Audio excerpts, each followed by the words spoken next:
Assam blog নিউজলৈ আপোনাক মই আদৰণি জনাইছোঁ। SFI নামৰ এটা ছাত্ৰ সংগঠনে ৰাজহুৱা শিক্ষাৰ শোচনীয় অৱস্থাৰ ওপৰত তেওঁলোকে গভীৰ উদ্বেগ প্ৰকাশ কৰি শিক্ষা ব্যৱস্থাটো উন্নত কৰিবলৈ কেইবাটাও দাবী জনাইছে। আমাৰ প্ৰতিটো ভিডিঅ' আপুনি চাবলৈ হ'লে আমাৰ চেনেলটো যদি ছাবস্ক্ৰাইব কৰা নাই ছাবস্ক্ৰাইব কৰি ভিডিঅ'টোত লাইক দি বেল আইকনটো বজাই দিব। আহক এতিয়া আমি ভিডিঅ'টোৰ মাজলৈ যাওঁ।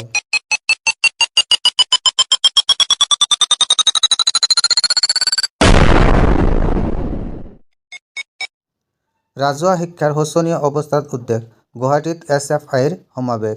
অসমৰ ৰাজহুৱা শিক্ষাখণ্ডৰ শোচনীয় অৱস্থাক লৈ উদ্বেগ প্ৰকাশ কৰিছে ভাৰতীয় ছাত্ৰ ফেডাৰেচন SFIৰ অসম ৰাজ্যিক কমিটিয়ে।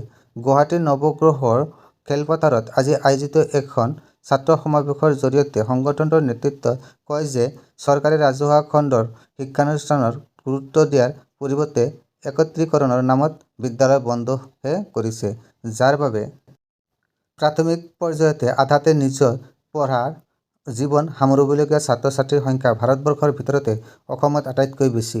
অসমৰ জাতীয় অনুষ্ঠান সেৱা আৰু অসম প্ৰাথমিক শিক্ষা পৰিষদৰ অৱস্থা শোচনীয়। এটা পৰীক্ষা ভালকৈ অনুষ্ঠিত কৰিব নোৱাৰা অনুষ্ঠানকেইটা একত্ৰীকৰণ কৰিলেও সমস্যা একেদৰে থাকিব। তদুপৰি কেন্দ্ৰীয় শিক্ষা মন্ত্ৰালয়ৰ তথ্য অনুসৰি এতিয়াও অসমত ২,৯৭৯খন প্ৰাথমিক বিদ্যালয় এজনীয়া শিক্ষকেৰে চলি আছে। অসমৰ বিদ্যালয় মুঠ ২৩,৭৮৪ গৰাকী শিক্ষকৰ নাটনি। কিছুমান বিদ্যালয়ত এটা শ্ৰেণীকোঠাত প্ৰায় ৮০ৰ পৰা ১০০ গৰাকী ছাত্ৰ-ছাত্ৰীয়ে বহিবলগীয়া অৱস্থা। বিশেষকৈ চাহ বাগিচা অঞ্চলত ছাত্ৰ-ছাত্ৰীয়ে যথেষ্ট অসুবিধাৰ সন্মুখীন হ'বলগীয়া হৈছে আৰু বাগিচা অঞ্চলৰ যিসমূহ বিদ্যালয়ত নতুনকৈ স্থাপন কৰা হৈছে সেইসমূহ শিক্ষকৰ সংখ্যা বহুত কম বুলি সংগঠনটোৰ নেতৃত্বই কয়। ছাত্ৰ সমাৱেশত সংগঠনটোৰ নেতৃত্বই ৰাজ্যখনৰ ভেঞ্চাৰ শিক্ষানুষ্ঠানবিলাক প্ৰাধিকৰণ নোহোৱা ৰাষ্ট্ৰীয় শিক্ষানীতি ২০২০ বলপূৰ্বকভাৱে ৰূপায়ণ কৰাত গুৰুত্ব দিলেও ষষ্ঠ শ্ৰেণীত গণিত আৰু বিজ্ঞানৰ পাঠ্যপুথি ইংৰাজী ভাষাত প্ৰকাশ কৰা বড়োলেণ্ড বিশ্ববিদ্যালয়ৰ অন্তৰ্ভুক্ত মহাবিদ্যালয়বিলাকত বড়ো ভাষাৰ বিষয় পাঠ্যপুথিৰ বাদে অন্য বিষয়ৰ পাঠ্যপুথি বড়ো ভাষাত নথকা আৰু পৰীক্ষাত লিখাৰো ব্যৱস্থা নকৰা পলিটেকনিক প্ৰতিষ্ঠানত শাখা ভিত্তিক শিক্ষক আৰু আন্তঃগাঁথনিৰ উপযুক্ত নোহোৱা মহাবিদ্যালয়সমূহত ১,৪৭৪টা শিক্ষকৰ পদ খালী হৈ থকা আৰু উপযুক্ত আন্তঃগাঁথনিৰ অভাৱ কটন ৰাজ্যিক বিশ্ববিদ্যালয়ৰ মুঠ ১৯২টা শিক্ষকৰ পদ খালী হৈ থকা আদিকে ধৰি ৰাজ্যৰ শিক্ষা ব্যৱস্থাৰ বহুতো সমস্যাৰ বিষয়ে আলোচনা কৰে। বিশ্ববিদ্যালয়ৰ এনে IRF ২০২৩ ৰেংকৰ শীৰ্ষ ৫০খনৰ মাজত অসমৰ এখনো বিশ্ববিদ্যালয় নথকা বৰং গুৱাহাটী বিশ্ববিদ্যালয়ৰ ৰেংকিং ৩৬ৰ পৰা ৮৮লৈ অৱনমিত হোৱাত গভীৰ উদ্বেগ প্ৰকাশ কৰিছে FIয়ে।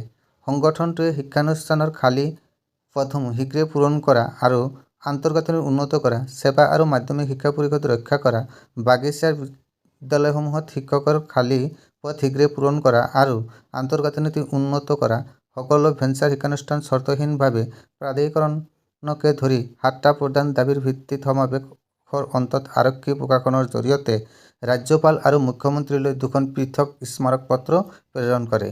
SFIৰ ৰাজ্যিক কমিটিৰ উপ-সভাপতি অনুজ ডেকাই উদ্দেশ্য ব্যাখ্যা কৰা সমাৱেশত SFIৰ সৰ্বভাৰতীয় যুটীয়া সম্পাদক ময়ূৰ বিশ্বাসে বিজেপি চৰকাৰে গ্ৰহণ কৰা ছাত্ৰবিৰোধী নীতিয়ে কেনেকৈ ছাত্ৰ সমাজক হাৰাশাস্তি কৰিছে সেই সম্পৰ্কত কয়।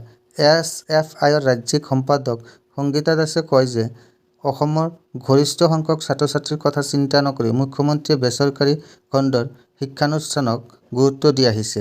সমাৱেশত ৰাজ্যিক সভাপতি হৰ্ষজিৎ দাস, সম্পাদক মণ্ডলীৰ সদস্য সঞ্জীৱ বৈশ্য, সিদ্ধাৰ্থ গোহাঁই, অংকুৰজ্যোতি বৰা, বাগিচা ছাত্ৰ-ছাত্ৰী প্ৰস্তুতি কমিটিৰ আহ্বায়ক গোপীনাথ তাঁতী, অৰুণ গৰিয়া আদি উপস্থিত থাকে।